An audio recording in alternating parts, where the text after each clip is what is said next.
प्रीति kitchen में काम कर रही थी। राहुल के घर लौटने का टाइम भी हो रहा था। दरवाजे की उसी वक्त घंटी बजी।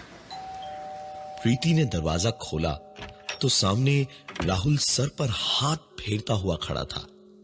प्रीति को थोड़ा सा अजीब लगा, क्योंकि राहुल का स्कूल से घर लौटने का मतलब था कि धमा चौकड़ी मचाकर पूरे घर को सर पर उठा लेना, और यहां पर यह चुपचाप ऐसे सर सहलाते हुए खड़ा क्यों था। अंदर आया तो प्रीति ने पूछा क्या हो गया उसे। रोज तो उछलता कूदता हुआ आता है, और आज अचानक ये आलम कैसे हुआ। तो राहुल ने बताया कि स्कूल में खेल खेल में झगड़ा हुआ, तो उसी में सर पर हल्की चोट लगी। नहा धोकर राहुल ने खाना खाया और सो गया। प्रीति ने भी सारा काम खत्म किया और टीवी देखने लगी जब घर का लैंडलाइन बजा। प्रीति ने जाकर फोन उठाया तो उधर से एक आवाज ने कहा, please please help me, please kill me, kill me. Preeti ने एक दो बार हेलो हेलो किया, हेलो, लेकिन बात हेलो, दोबारा कौन? वही सुनाई दी। Hello, please help me, please kill me, please help me. Hello, मदद करो मेरी, अरे क्या हुआ? Hello, please kill me. प्रीति कुछ कह पाती इससे पहले ही फोन डिस्कनेक्ट हो गया। प्रीति ने रिसीवर रख के सोचा, कौन हो सकता है ऐसा मजाक करने वाला। तो कोई भी नाम समझ नहीं आया। कोई इस तरह फोन करता ही क्यों आखिर, पता नहीं क्यों, लेकिन वो आवाज बड़ी जानी पहचानी सी लग रही थी। प्रीति बड़ी देर तक सोचती रही वहीं बैठे बैठे कि किसकी आवाज हो सकती थी वो। कॉलर आईडी भी 2 महीने पहले ही हटवाया था, तो नंबर भी नहीं पता चला जो देख सकती वो। बहुत ही अजीब सा माहौल हो रहा था, बड़ा अजीब सा महसूस हो रहा था प्रीति को। वो करती भी तो क्या, जाकर अपने कमरे में लेट गई। काफी देर तक उसके दिमाग में अजीब अजीब बातें चलती रही, और उसके बाद आखिरकार उसने सब भुलाकर कुछ देर सो लेना ही बेहतर समझा। आग जरा ज्यादा देर को लग गई थी। सुरुचि को छोड़ने जब प्रीति की मां आई तो नानी से मां के पास आने की खुशी उस 2 साल की बच्ची के अंदर साफ झलक रही थी। छोटी सी सुरुचि पूरे घर में दौड़ती भागती इधर उधर खेलती रही। प्रीति ने भी रात के खाने की तैयारी कर ली, और जतिन के आने पर डिनर के वक्त एक बार राहुल के कमरे में झांका तो राहुल गहरी नींद में सो रहा था। उसे जगाकर खाने की बात कही तो उसने कहा कि अभी तबीयत ठीक नहीं और खाने का दिल भी नहीं है, इसलिए प्रीति ने उसे सोने देना ही बेहतर समझा। डिनर के वक्त प्रीति और जतिन दोनों साथ साथ बैठे थे, तो प्रीति ने सुरुचि को खिलाकर सुला दिया और फिर जतिन को बैठ के दिन में आए उस फोन की बात बताई। जतिन ने पूरी बात सुनी तो खुद ही कहा कि जरूर कोई मजाक कर रहा होगा और कॉलर आईडी दोबारा 1-2 दिन में लगवा देगा। दोबारा फोन आएगा तो हम पुलिस में रिपोर्ट कर देंगे। प्रीति को भी जतिन की बात से हिम्मत मिली तो चैन से उसे नींद आई। रात को सवेरे उठते ही प्रीति ने घड़ी देखी तो 15 मिनट देर से उठी थी। राहुल को जगा के नहाने भेजने में भी आधा घंटा लग जाना था।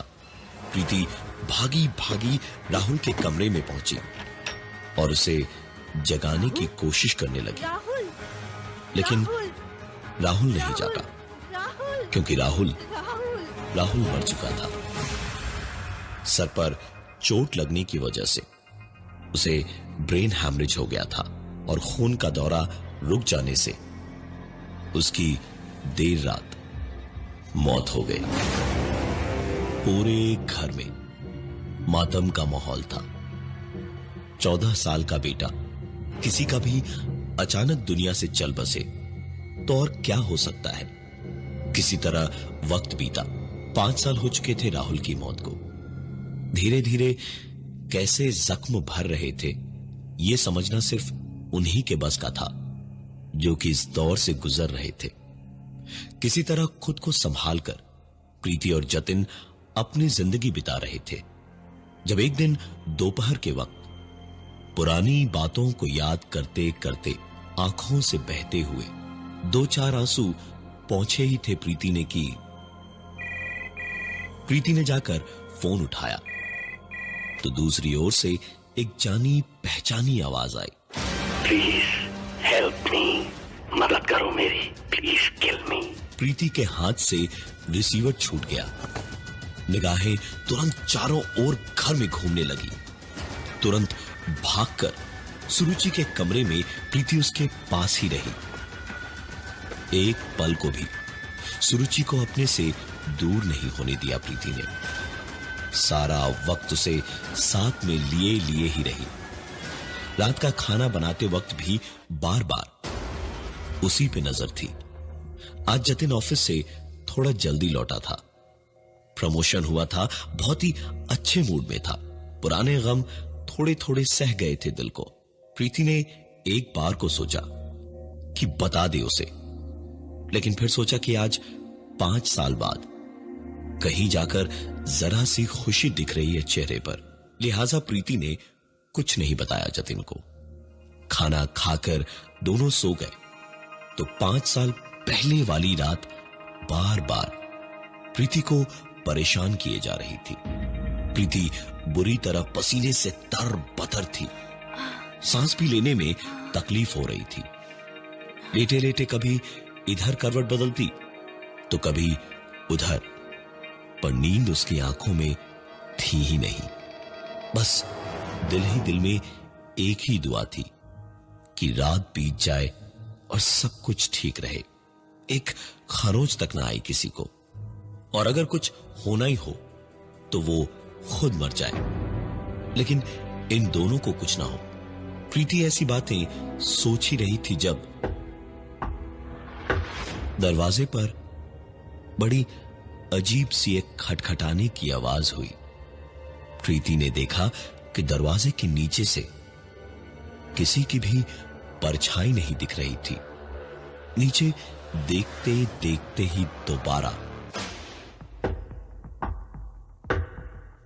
एक बार फिर से खटखटाने की आवाज हुई। प्रीति दुबक कर जतिन को देखने लगी, लेकिन खटखटाने की लगातार आती हुई आवाज के बावजूद भी जतिन को कोई फर्क नहीं पड़ रहा था। इसका मतलब आज शायद प्रीति की ही बारी थी। प्रीति खुश थी कि जतिन और सुरुचि ठीक है, लेकिन खटखटाने की आवाज अभी भी हो रही थी। प्रीति चाह कर भी पलंग से उतरने की हिम्मत नहीं कर पा रही थी, लेकिन आखिरकार रोक न पाई खुद को और जोर से चीखी, कौन हो तुम? निकल जाओ मेरे घर से, ये मेरा घर है, जस्ट गेट आउट। प्रीति का बस इतना कहना था कि खटखटाने की आवाज पूरी तरह से बंद हो गई। प्रीति को न जाने कब नींद आई और वो सोने चली गई। नींद भी उसे काफी अच्छी आई, क्योंकि बला तो टल ही गई थी। सवेरे प्रीति उठी तो काफी खुश थी। जतिन बगल में आराम से सो रहा था और वो खुद भी ठीक थी। चाय बनाने को किचन में जाने को दरवाजा खोला तो प्रीति की चीख निकल गई, क्योंकि सामने सुरुचि की लाश पड़ी थी। शायद वही थी जो रात भर दरवाजे पर मदद के लिए खटखटा रही थी। इस उम्र में इतने बड़े बड़े पहाड़ टूट पड़े थे प्रीति और जतिन पर कि 35 के भी नहीं हुए थे और 45 जैसी शक्ल हो गई थी। दोनों बच्चे एक के बाद एक अचानक ऐसे चल बसेंगे, यह सोचना ही नामुमकिन था किसी के लिए भी। प्रीति ने सबसे पहले घर का लैंडफोन कनेक्शन हटवाया। जतिन ज्यादातर वक्त ऑफिस में ही बिताता और प्रीति घर में ही खुद को कैद करके रखती। जतिन कभी कभार ऐसी हालत में प्रीति को देखता तो खुद को रोक नहीं पाता और कहता कहीं बाहर चलने को, घूमने को, लेकिन दोनों बच्चों को खोकर प्रीति ने अपनी जिंदगी को ही एक नासूर बना लिया था। एक दिन जब प्रीति थोड़ा बेहतर थी, जतिन के लिए उसका पसंदीदा खाना बना रही थी, तो उसकी एक पुरानी सहेली उससे मिलने आई। दोनों बैठे बैठे बातें कर रहे थे जब उसकी सहेली का फोन बजा। फोन उठाकर उसने 1 सेकंड में बात सुनते ही कहा, ये ले प्रीति, तेरे लिए है। प्रीति सोच में पड़ गई थी कि उसकी सहेली, जिसे वो इतने सालों बाद मिल रही थी, उसके मोबाइल पर प्रीति के लिए कौन फोन कर सकता है। और इसी सोच में उसने फोन लेकर कानों से लगाया तो प्रीति के कानों में एक बार फिर से जैसे तेजाब डाल दिया हो किसी ने, क्योंकि फोन कानों से लगाते ही उसे वही आवाज सुनाई दी, please help me, please kill मी, मदद करो मेरी, मार दो मुझे। प्रीति सब कुछ खो चुकी थी, अब खोने को सिर्फ जतिन बचा था। उसने तुरंत पहले तो अपनी सहेली को बहाना करके निकाला और फिर जतिन को फोन लगाया और जतिन के उठाते ही फिल्म देखने जाने की जिद करने लगी। जतिन ने भी आखिरकार बात मान ली और उसे तैयार होकर ऑफिस पहुंचने को कहा, जहां से दोनों साथ साथ जाते। प्रीति ने तुरंत कपड़े बदले और निकल पड़ी जतिन के ऑफिस। फिल्म तो बहाना था, बस आज का पूरा दिन उसे जतिन के साथ बिताना था। दोनों पिक्चर देखने पहुंचे तो जतिन टिकट की लाइन में खड़ा हुआ और प्रीति वॉशरूम गई। वॉशरूम से प्रीति के निकलने के ठीक पहले जब वो अपने कपड़े ठीक कर रही थी तो एक आवाज हुई और उसने कहा, please help me, please kill मी, मदद करो मेरी, मार दो मुझे। प्रीति एक पल को वहीं बर्फ की तरह जम गई, लेकिन अचानक जैसे होश आया तो तुरंत एक झटके से दरवाजा खोलकर देखा, लेकिन बाहर कोई नहीं था। प्रीति को सुकून भरी एक सांस आई कि ये शायद इतने सालों की घुटन थी जिसकी वजह से उसे वहम हो रहा था। फिल्म देखकर प्रीति और जतिन घर की ओर लौट रहे थे तो प्रीति काफी खुश थी कि बस अब कुछ ही देर और बाकी थे दिन बीतने में और सब कुछ ठीक होने में। जब घर के गेट से घुसते वक्त अचानक पता नहीं कहां से एक ट्रक डिसबैलेंस होकर आई और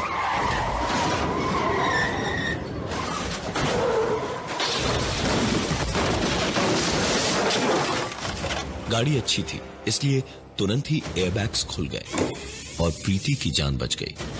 दौड़े दौड़े आसपास के लोग आए और किसी तरह हालत संभाली। जैसे ही एयरबैग्स के पीछे से प्रीति को निकाला गया तो जख्मी हालत में भी वो चीख पड़ी,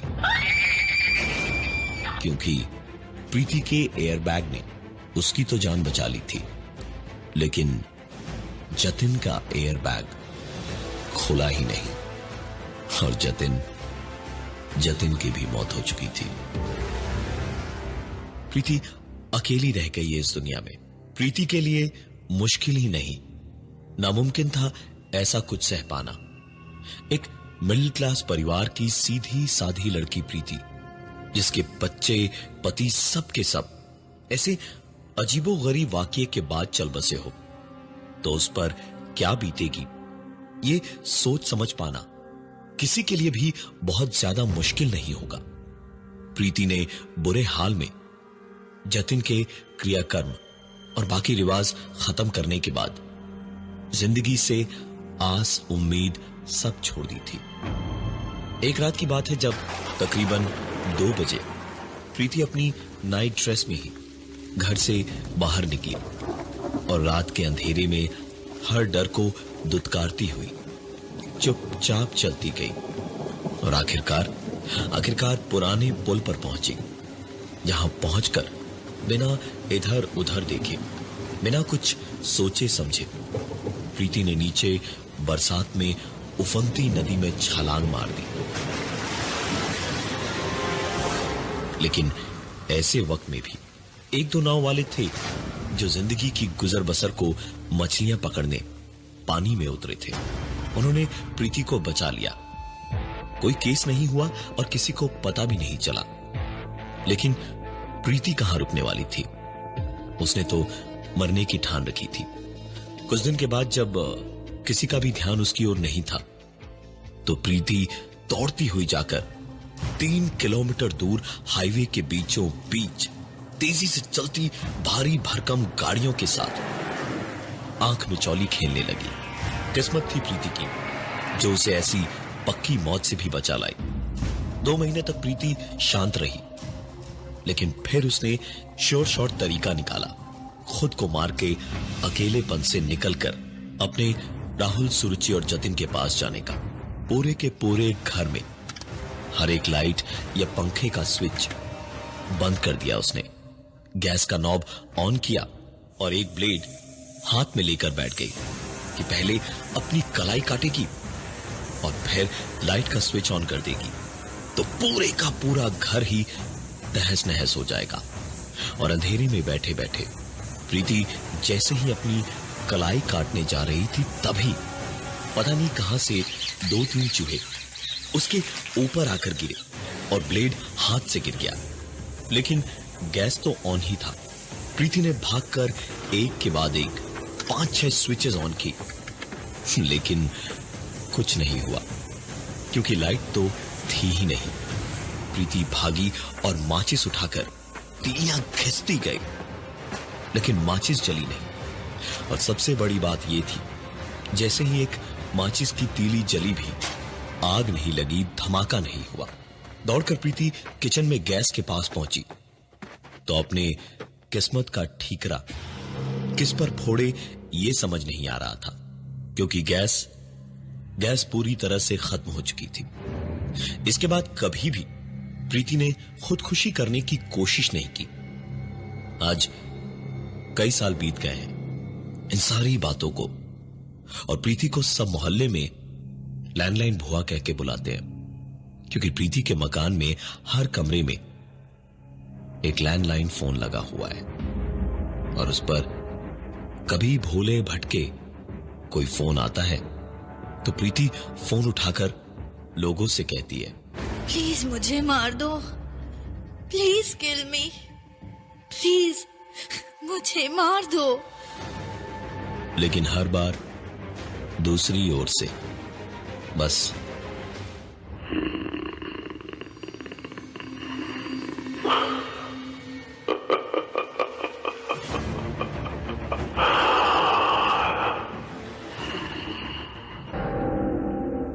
प्रीति अपनी मौत का उस एक फोन का इंतजार कर तो रही है, लेकिन आज तक वो फोन दोबारा नहीं आया।